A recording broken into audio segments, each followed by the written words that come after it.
Aspekten hat. Von den offiziellen in ganz Deutschland geschützten Sprachen finden sich mindestens 4 in Nordfriesland und eine nur in Nordfriesland. Hängt sich das ein bisschen anders wahrscheinlich. Sehen kann man diese Sprache auch in Leck, auch da wo wir hier sind, nämlich an den Straßenschildern, obwohl Leck ja historisch gar nicht zu diesen friesisch sprechenden Gegenden gehört. Aber sie zu hören ist in der Regel sehr viel schwieriger. Heute war das so ein bisschen eine große Ausnahme für viele von uns, denn Friesisch ist eine Minderheitensprache und Minderheitensprache wird man dann, weil die SprecherInnen jahrzehntelang, jahrhundertelang als rückständig, einfach bäuerisch diskriminiert wurden, teilweise noch werden. Und so wird man, das führt dann dazu, dass die Sprecher nach und nach damit aufhören, ihre Sprache an die Kinder weiterzugeben. Eine absurde Entscheidung. Ich habe auch irgendwie Kinder und natürlich rede ich mit denen in der Sprache, die das mir normal erscheint. Bei meinem dummerweise halt Hochdeutsch, aber die Idee, dass Eltern sich entscheiden müssen, ich muss mit meinen Kindern in einer anderen Sprache sprechen, als die mir selber geläufig ist verrückt, aber passiert natürlich. Das Ansehen des Nordfriesischen war so niedrig, dass man dachte, man würde die eigenen Kinder in ihrem Werdegang behindern, wenn man nicht mit ihnen in der großen Sprache, der Sprache der Schule, der Verwaltung sprach. Und dieses Phänomen, nämlich dass Eltern so sprachpolitische Entscheidungen treffen, findet sich in der ganzen Welt. Das ist eben auch etwas für uns, das Institut bei uns im Flensburg heißt Institut für Friesistik und Minderheitenforschung, weil wir eben auch sagen wollen, Friesistik ist ein Teil oder ein Beispiel von einem viel größeren Phänomen. Und dieses Phänomen führt dazu, dass insgesamt die Sprachenvielfalt auf der Welt abnimmt. Das ist zum einen deshalb schade, weil Vielfalt ein solches ja schon sehr nett ist, kann man auch nichts gegen haben, aber zum anderen, viel ernster ist es doch zu bedauern, denn es sollte doch jeder das Recht haben, so zu sprechen, wie man möchte und nicht für seine eigene Sprache schief angesehen werden.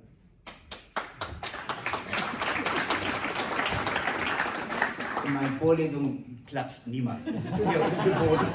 Ich bin jetzt nicht J.D. Vance und hoffe, dass es nicht der letzte Applaus war. Deshalb lagen wir nicht an. Ja, ich habe extra die Brille nicht abgenommen. Also, der Europarat in Straßburg, und wie gesagt, das ist ja eben auch irritierend. Ihr wisst ja alles, was ich hier sage. Wir kennen uns ja schon länger, aber man muss es eben ab und zu auch mal wieder artikulieren. Der Europarat in Straßburg beschäftigt sich mit Menschenrechten und setzt sich dafür ein, dass diese eingehalten werden. Hierzu gilt auch das Recht auf die eigene Sprache.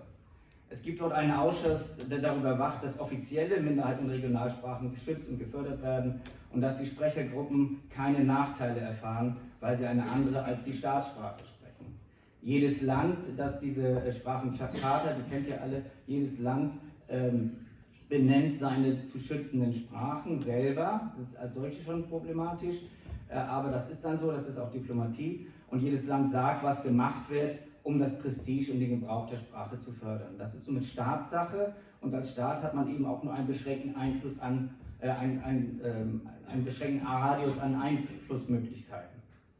Aber man kann zum Beispiel auch als Staat dafür sorgen, dass die Sprache in der Schule unterrichtet wird, dass jeder die Sprache öffentlich benutzen darf, dass Verwaltung und Gerichte Eingaben in der Sprache zulassen müssen und dass die staatlichen Medien zumindest ausreichend Fernseh- und Radiobeiträge live senden oder mindestens produzieren und dann die Mediathek hochladen. Durch solche Maßnahmen wird eine Begegnung mit den Minderheitensprachen und damit auch mit den entsprechenden kulturellen Besonderheiten, Pike ist ja an sich keine sprachliche Sache, aber halt gehört eben irgendwie auch dazu. Und das wird sowohl für die Sprachminderheiten wie auch die Mehrheitsgesellschaft, hier bin ich, von höchster Stelle laut und deutlich gemacht, Minderheiten sind ein Teil der regionalen Kultur, ein wichtiger Teil, ein integraler Teil der regionalen Kultur und wir finden das gut und schützenswert. Ich muss klicken, da habe ich ganz vergessen. Das ist mal, aber ist auch jetzt, das wussten wir auch schon. Der Friesenrat, vielen Dank, hat uns 4 hier gebeten, einmal kurz darüber zu sprechen, welche Herausforderungen es für die Menschen immer noch gibt, die eine Minderheitensprache sprechen, lernen oder sich mit ihr beschäftigen wollen. Und weil heute Pike empfangen ist, konzentrieren wir uns auf die friesische Sprache. Es gibt auch noch andere kleine Sprachen in Nordfriesland. Die friesische Sprache, die ja bekanntlicherweise in 3 Teilen Europas verwendet wird, die sich sowohl in sprachlich als auch sozialen Bedingungen sehr unterscheiden. Westfriesisch ist nicht dasselbe wie Saterfriesisch, nicht dasselbe wie Nordfriesisch und nicht nur sprachlich, sondern eben auch wer wie mit wem spricht, da lernen wir gleich mehr zu. Wir werden kurze Eingaben aus Westfriesland, ich klicke, Sehr gut. Wir werden kurze Eingaben aus Westfriesland, dem Saarland und über Nordfriesland hören. Und in der Hoffnung, wir verbinden damit die Hoffnung, dass wir damit ein bisschen darüber nachdenken, was man überlegen sollte, damit wir auch in 100 Jahren noch davon sprechen können, dass Friesisch ein Teil der regionalen Kultur ist. Charlie.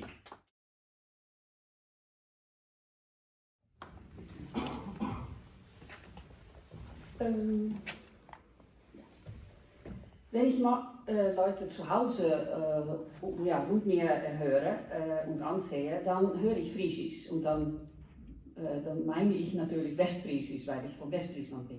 Und wir benutzen das jeden Tag. Wir reden das mit Familienmitgliedern, aber auch Freunden, Kollegen. Wir benutzen die Sprache zum Lieben, zum Trauen, zum Träumen, so jedes Aspekt unseres Lebens. Ich auch. Für mich ist es die Sprache meines Herzens. Ich bin ein freier Mitarbeiter, Freelancer, und ich benutze die Sprache auch in meiner Arbeit.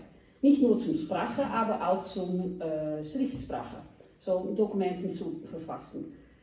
Einige von meinen Arbeitgeber oder die mir als Freelancer in die Arbeit haben, die möchten auch die friesische Sprache stärken.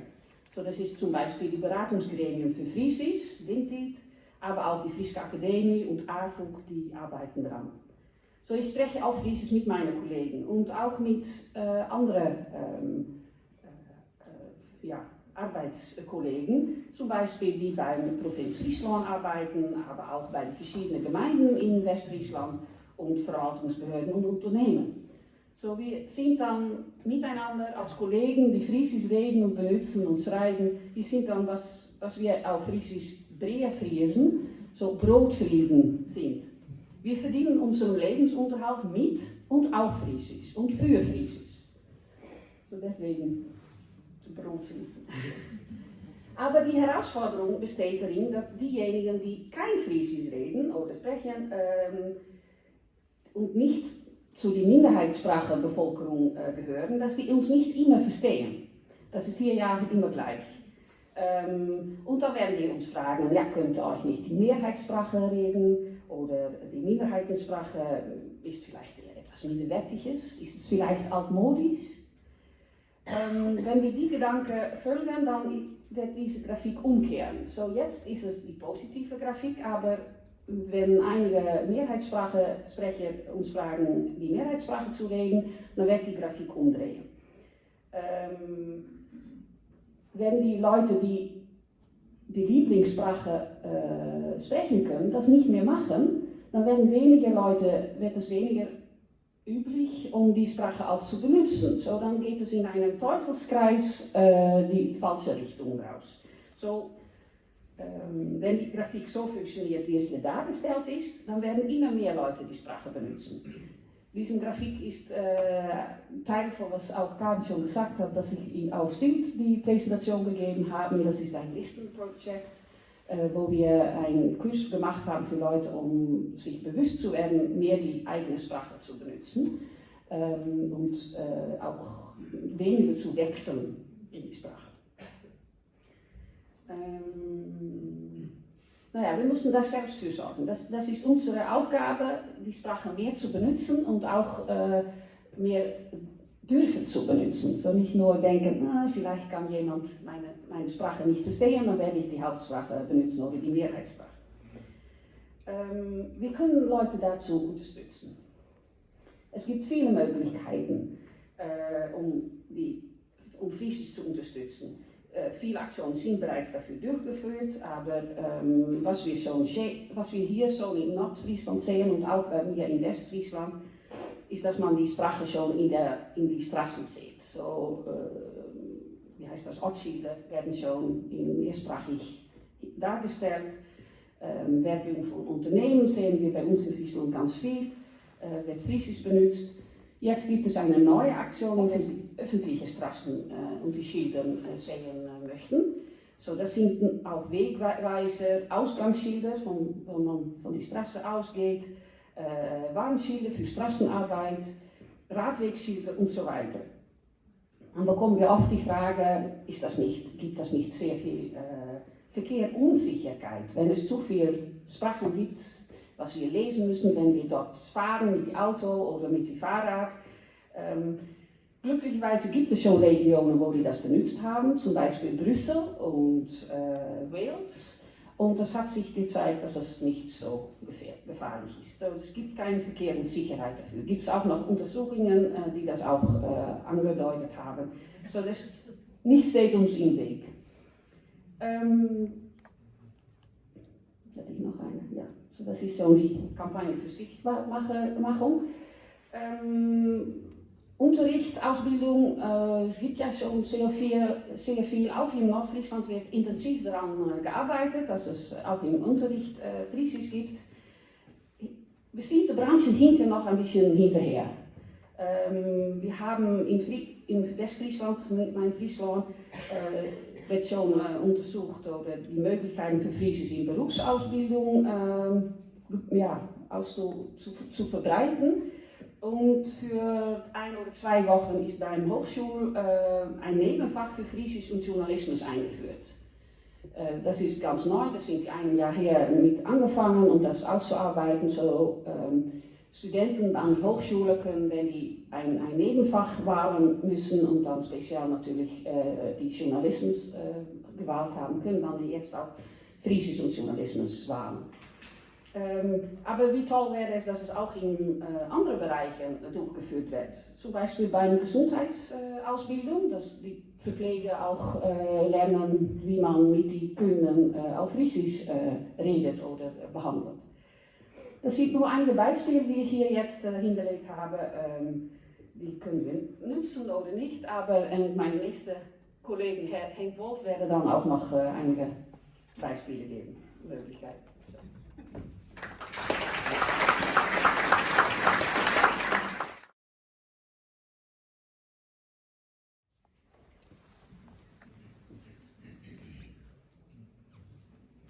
Ja, moin. Ich möchte damit anfangen zu sagen, dass ich immer so ein bisschen Schwierigkeiten damit habe, wenn friesische Sprachpolitik als Kulturpolitik dargestellt wird. Um das nochmal ein bisschen deutlicher zu machen, ich habe es hier durchgestrichen und das ist nicht, weil friesische Sprachpolitik keine Kulturpolitik ist, sondern weil man bei diesem Begriff einfach an Hochkultur denkt.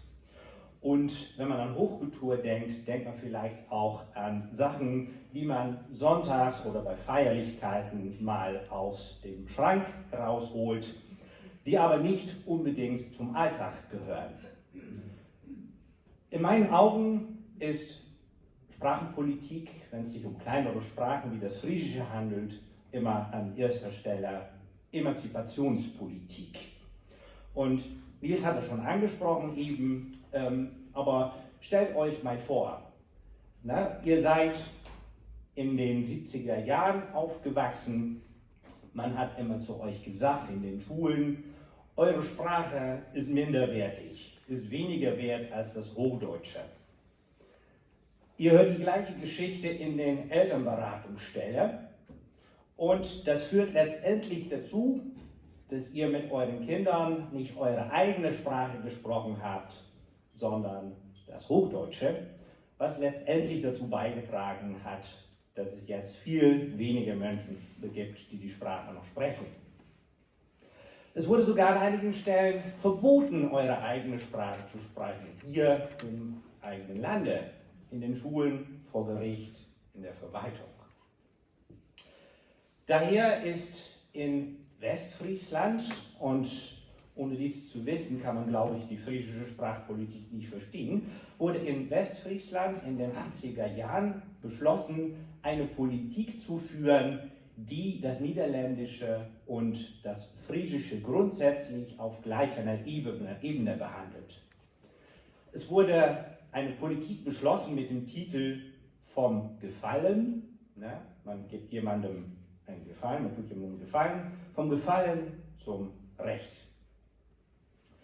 Und seitdem führt die Provinz Friesland eine aktive Gleichberechtigungspolitik für die beiden Sprachen. Und die hat mit dazu geführt, dass heutzutage um die 95% aller Einwohner der Provinz Friesland das Friesische wenigstens verstehen. Diese Gleichberechtigung bildet auch einen wichtigen Pfeiler der europäischen Sprachenpolitik. Nehmen wir das Rahmeneinkommen zum Schutz nationaler Minderheiten. Das ist kein Dokument, das von Kulturpolitik, von Kulturförderung ausgeht, sondern von ethnischen Rechten.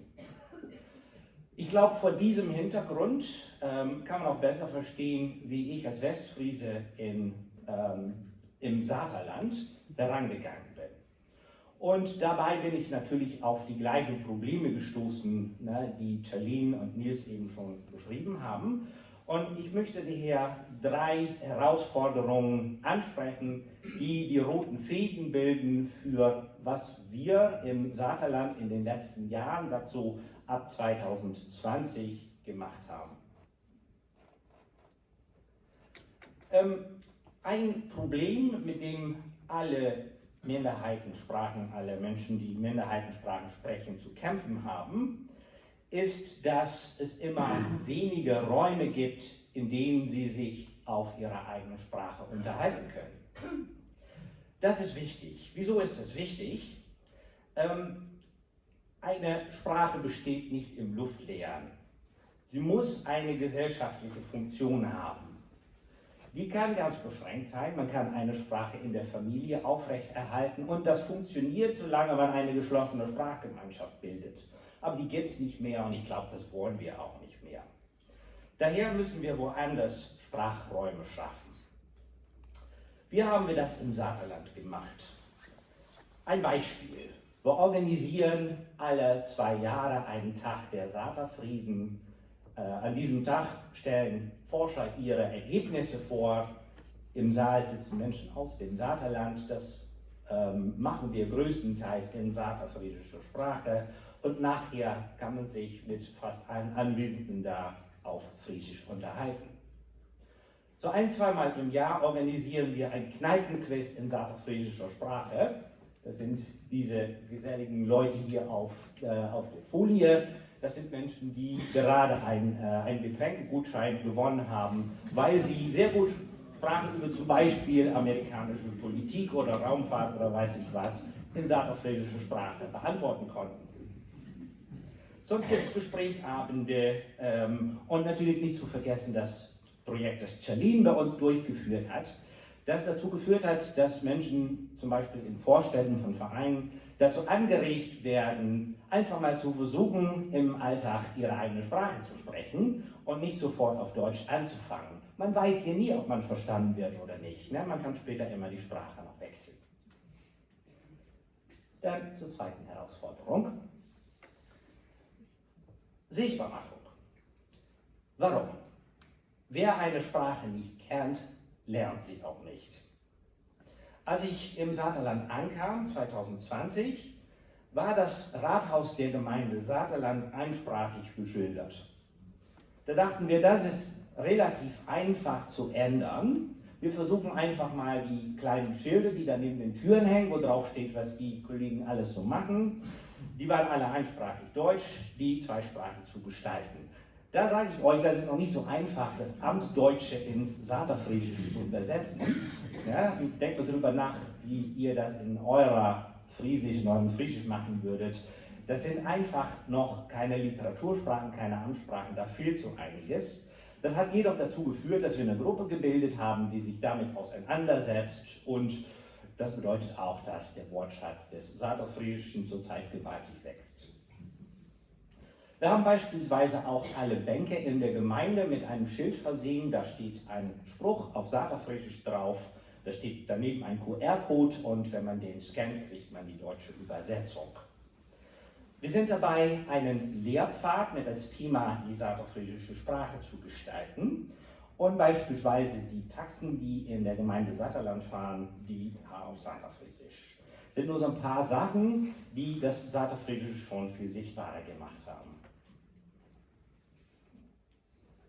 Dann zum letzten Punkt, das ist die Weitergabe und das ist wohl die größte Herausforderung für alle kleine Sprachen. Warum?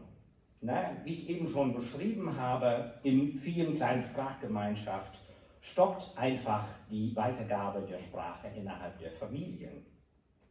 Da muss man sich Alternativen einfallen lassen. Und was da auf der Hand liegt, ist, dass man dann versucht, in Schulen und bei Kursen die Sprache weiterzugeben. Vielleicht nicht an erster Stelle an Kleinkinder, aber es könnte auch an größere Kinder, an Jugendliche und sogar an Erwachsene sein. Wir haben in den letzten guten drei Jahren, haben wir 13 Sprachkurse angeboten. Die waren alle voll belegt. Das bedeutet, dass wir, sagen wir so, 130 Menschen Saterfriesisch beigebracht haben. Wenn wir dann davon ausgehen, dass die Saterfriesische Sprachgemeinschaft zurzeit aus ungefähr gute 1000 Leuten besteht, ne, da muss man schon mit mehreren Prozenten rechnen, ne, um die Gemeinschaft gewachsen ist. Also das ist ein gelungenes Projekt, würde ich sagen. Wir wollen auch gerne, dass Saterfriesisch in den Schulen vertreten ist.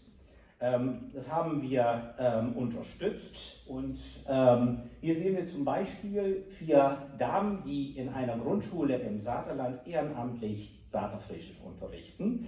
Die werden auch jetzt dafür entschädigt. Es gab auch noch eine Grundschule, in der gar kein Saterfriesisch angeboten wurde. Da gab es eine junge Lehrerin, die habe ich angesprochen und ich habe sie gefragt, was können wir für dich tun, damit du Saterfriesisch unterrichtest? Da hat sie gesagt, ich kann es verstehen, ich traue mich aber noch nicht, das zu sprechen. Hast du ein Wörterbuch für mich? Ja, das war einfach zu organisieren. Es hat 2 Jahre gedauert, sie hat da fleißig studiert und jetzt unterrichtet sie in der Schule Saterfriesisch. Sie wird dabei unterstützt von einer Dame aus unserem saterfriesischen Arbeitskreis, die in den letzten Jahren auch in einem Kurs das Saterfriesische gelernt hat, kommt aus den Niederlanden und die beiden, die unterrichten jetzt in dieser Schule Saterfriesisch und das bedeutet, dass in allen Grundschulen im Saterland zurzeit die Sprache auch gelehrt wird. Das ist nur so ein kleiner Überblick von all dem, was wir so gemacht haben. Natürlich gibt es viel mehr zu tun. Wer mehr darüber wissen möchte, kann mich nachher gerne ansprechen. Aber wir wollen auch gerne etwas auch über Nordfriesland hören und darüber wird jetzt Ruth Kirchner ein bisschen was erzählen. Ich mache da weiter, wo Henk aufgehört hat, nämlich bei der Sprachweitergabe. Wie ja wahrscheinlich alle hier Anwesenden wissen, ist der Hauptfokus der Sprachpolitik, die auf die Revitalisierung des Nordfriesischen abzielt, damit beschäftigt, das Nordfriesische an Schulen zu unterrichten. Und das ist natürlich unendlich wichtig und das muss auch weitergemacht werden. Aber wir haben unter anderem eine Studie, die federführend von der EUF, von Nils Langer und auch Lena Terhardt mitgeführt wurde, die gezeigt hat, dass viele der SchülerInnen, die an nordfriesischen Schulen Friesischunterricht hatten, zwar mit sehr gutem Wissen über friesische Kultur und friesische Geschichte daraus gingen, aber mit vergleichsweise wenig tatsächlichem Wissen über die friesische Sprache. Und das ist also eine Herausforderung, die angegangen werden muss und wo die derzeitige Arbeit der LIRSCAP vom Nordfrieske Institut natürlich wahnsinnige Beiträge leisten wird, sodass hoffentlich diese Herausforderung bald ad acta gelegt werden kann.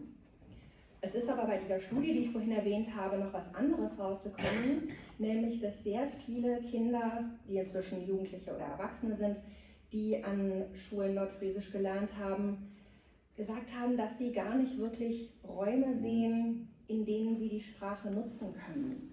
Dass sie das Gefühl haben, sie lernen das im Klassenraum, nutzen das dann vielleicht auch im Klassenraum, aber dass sie innerhalb der Gesellschaft keine wirklichen Sprachräume fürs Nordfriesische sehen. Und dass sie dadurch auch weniger motiviert sind, die Sprache zu lernen und dann eben auch zu nutzen. Und das ist etwas, was definitiv eine Herausforderung auch für die Zukunft darstellt. Ja, der Fokus bisher war größtenteils auf der Sprachweitergabe an Kinder und Jugendliche. Aber es ist natürlich so, dass wir eine Sprache nicht erst unbedingt lernen, wenn wir in die Schule kommen, sondern auch Kleinkinder lernen schon Sprachen.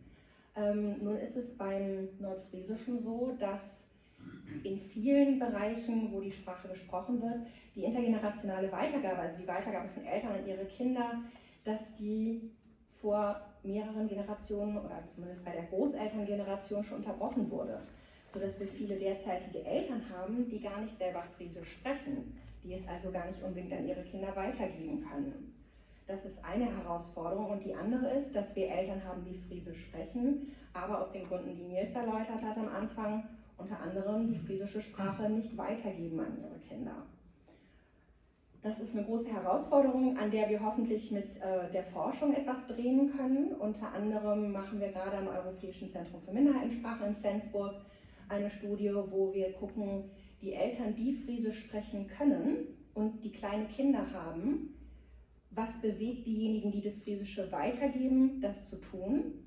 Warum tun diejenigen, die es nicht tun, es nicht? Und wie können wir die Eltern dabei unterstützen? Welche Hilfe, welche Unterstützung brauchen sie? Das hilft aber natürlich nur den Familien, in denen die Eltern tatsächlich auch selber Friesisch sprechen. Wie sieht es aus mit denen, wo die Elterngeneration kein Friesisch mehr sprechen kann? Da gibt es unter anderem aus Friesland super Initiativen, wo auch die Großeltern mit eingebunden werden. Und darum werden die LIRSCAP unter der Leitung von Lena Terhardt und das Europäische Zentrum für Minderheitenfragen ab dem Frühsommer ungefähr uns damit beschäftigen, wie wir die Großelterngeneration in die Weitergabe des Friesischen mit einbringen können. Denn wenn wir nicht wissen, wie die Eltern und Großeltern unterstützt werden können, dann wird es halt auch nicht passieren. Also eine große Herausforderung, wo hoffentlich die Forschung was Gutes beitragen kann. Ja, jetzt springe ich ich war gerade bei der Schule, jetzt bei den Kleinkindern, jetzt springe ich einfach mal zu den Erwachsenen. Denn wie meine VorrednerInnen schon gesagt haben, auch Erwachsene können Sprachen lernen. Und fürs Nordfriesische ist es relativ häufig so, dass nicht Friesisch sprechende Menschen relativ wenig Friesisch im öffentlichen Raum hören, weil die meisten Nordfriesisch Sprechenden ins Hochdeutsche wechseln, wenn sie nicht Friesisch Sprechende treffen. Charlene hat ein bisschen erzählt von Initiativen, die es gibt, mit denen man die Erwachsenen ermutigen kann, dass sie die Sprache beibehalten. Das stellt definitiv auch bei uns eine Herausforderung dar. Eine weitere Herausforderung ist aber natürlich auch, wie wir die neuen SprecherInnen, also diejenigen, die nicht mit der Sprache aufgewachsen sind, wie wir die ermutigen können, dass sie die Sprache lernen wollen und wie wir ihnen systematisch die Möglichkeit dazu geben können. Da sind sicherlich die neuen Online-Sprachkurse für Erwachsene, die an der LIRSCAP entwickelt werden, auch ein sehr wichtiger Schritt. Aber es werden, denke ich, auch weitere Überlegungen notwendig sein, wie man erstens die traditionellen SprecherInnen ermutigt, die Sprache auch mit neuen SprecherInnen zu sprechen und die neuen SprecherInnen zum Lernen und dann auch zum Sprachgebrauch. Das ist jetzt natürlich nur ein kleiner Einblick in die Herausforderungen, die es fürs Nordfriesische gibt. Und auch nur ein kleiner Einblick in die Forschung und in all die spannenden Initiativen, die es gibt. Auch bei uns gibt es ja zum Beispiel gute Beschilderung. Das Rathaus in Wiek ist ein super Beispiel dafür, dass da gerade neue Initiativen gestartet werden und dass da ganz viel passiert. Aber da wir nicht ewig Zeit haben, gebe ich jetzt das Wort zurück an Nils. Ich soll nur, Teil guckt auch schon böse, ich soll nur sagen, was wir alle schon vorher wussten. Ich danke auch, wir sollten auch keine Antworten geben, sondern nur Impulse geben. Und es wurde uns gesagt, dass wir jetzt keine Fragestunde haben, weil wir dann ja das dann beim gemeinsamen Speisen machen wollen. Die Schlussfolgerungen sind eben die Sachen, die in diesem Raum hoffentlich trivial sind, nämlich dass Mehrsprachigkeit weder Krankheit ist, noch zu Verwirrung führt. Ja, wenn das jemand ausprobieren will, es gibt Räume, es gibt Personen in diesem Raum, die mehrsprachig sind. Man könnte ja mal testen, ob sie verwirrt klingen. Ich denke mal nicht wegen der Mehrsprachigkeit. Das Zweite ist, dass Mehrsprachigkeit was ganz Normales ist. Ich als Hochdeutschsprechender Neumünsteraner muss immer noch ganz viel lernen, habe das aber begriffen. Also immerhin einer. Dass das was Normales ist, und es gibt ja auch in den Vorlesungen immer, dann machen wir immer als die allergrößte Mehrheit in der Welt hat mehr als 2 Sprachen als normal zu Hause. So, und dann sind das eben, dann fragt man sich, okay, wo kommen denn diese Vorurteile her? Ja, von den Einsprachigen. Ja? Dann natürlich dürfen wir auch nicht vergessen, wir sind hier im schönen Nordfriesland im besten Februarwetter, und Nordfriesisch ist schon was Besonderes, das dürfen wir auch nicht vergessen. Henk sagt immer, Saterländisch ist noch ein bisschen besonderer, aber wir würden immer sagen, das ist Nordfriesisch ist was Besonderes, und dann müssen wir uns auch ein bisschen drum kümmern.